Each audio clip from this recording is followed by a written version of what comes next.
আমাদের মসজিদের ইমাম সাহেব যদি শুক্রবারে ভালো মতনে সুদের বয়ান করে, তাহলে এই ইমাম সাহেব আসরের নামাজ পড়াইতে পারবো?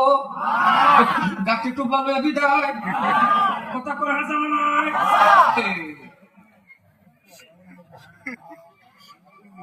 নিজে গাড়ি না, নিজে গাড়ি না। আমি এক জায়গায় সুদের বয়ান করছিলাম, একদম পুরা মতনে করছিলাম, পড়ালেখা জায়গা হেবা করছিলাম। মাশাআল্লাহ করে যাওয়ার টাইমে 10-12 জন যুবকে গেহিরা ধরছে গাড়ি। গেহিরা কোন না কি কোন আপনারা? গেরাও করে ধরছে গাড়ি, গেরাও করছে। খিড়কির মধ্যে এইভাবে টুহার দিতাছে, খিড়কি খুলতো। আমি ড্রাইভারের বলছি খিড়কি খুলিস না, বয়ান সুদের আছে। খিড়কি খুলিস না, বয়ান সুদের আছে। পরে হালকা করে খিড়কি খুলছে, খোলার পরে আমি বলছি কও কি? কওজোর কোনো অসুবিধা নাই, আপনি বয়ান করছেন, কোনো অসুবিধা নাই, কিন্তু কথা হইল কে আপনার বয়ানটা শিখাই দিছে আর নামটা কয়ে যান। এই নাম যদি কয়া যায় তাহলে এই এলাকার মধ্যে আরো ওয়াজ হইব। পরে একটা নাম না কয়ে গেলে তো হয় না। এমন একটা ক্যাপাসিটি করে নাম কয়ে গেলাম, এই নামের মানুষ এই গ্রাম হয় নাই। কি করব, কি করব, কি ওয়াজ করব? কর আমার কথা খারাপ হয়ে গেছেন আপনারা?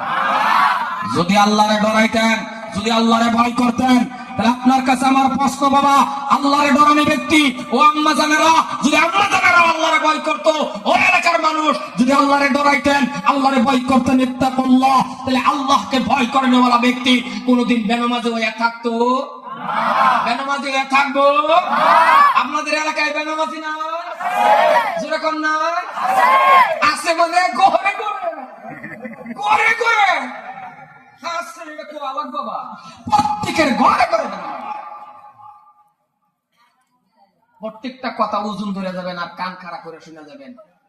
এই যে মুখটা একটা, বাইরে একটা, ভিতরে একটা, বাইরে একটা। এই জন্যই মুসলমান তুমি লাঞ্ছিত, কারণ তুমি মুসলমানের পাওয়ার কি আছে তুমি জানো না। প্রত্যেকের ঘরে ঘরে বেনামাজি। বাবারই বাবা, তাও কি 8টায় 9টায় শোয়ার থেকে উঠে? লজ্জাও করেন। আপনারা মুসলমান, আপনারা শ্রেষ্ঠ নবীর উম্মত। আমি কথা কইতাছি যে অসুবিধা হতো না তো? বা আমি যাকে পারাম তো ভয় ভয় লাগে। বর্তমান কি ওয়াজ করা, কারোর সাথে আমার দুশ্মনী নাই, কারোর সাথে আমার লেনদেন নাই, কারোর সাথে আমার ঝগড়া নাই। আমি আসছি এত দূরের থেকে, আপনিও বাঁচেন আমিও বাঁচি। কুয়ান বুসাকুম আহলিকুম নারা। আমি একলা জান্নাত থেকে লইব বেহি বাঁচতাম। রাস্তা একটা, কি সিরাতাল, কি কইলেন মোস্তফা নাকি? সিরাতাল, সামনে গিয়ে দেখবেন জান্নাত। সুবহানাল্লাহ, কত বড় কথা বলা। এই জন্যই আমি আপনার পায়ে ধরছি।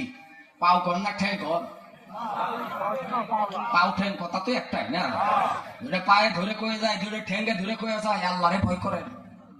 এত মানুষের দরকার নাই, দুইটা হাতে আল্লাহ তুলেন তো আল্লাহর কাছে। আল্লাহর কাছে আস্তাজিব লাকুম, আমাকে ডাক, আমি তোর ডাকে সাড়া দিব, তোর ডাকে সাড়া দিব। সুবহানাল্লাহ ঘরে গিয়ে করবেন, ঘরে গিয়ে সুবহানাল্লাহ করবেন। ওয়াজ শুনতে হয়েছে, চিল্লায় এক লোকে কোন সুবহানাল্লাহ। আর একটা দুইজন মানুষ বলুন কি ওই টিমটার মধ্যে বহেন, ওই টিমটা কিন্তু ডেঞ্জার টিম, খাতারনাক টিম। কিন্তু অন্য একজন বহেন, না নালে ওরা অগর পেছালে কিন্তু ওয়াজ হবে না।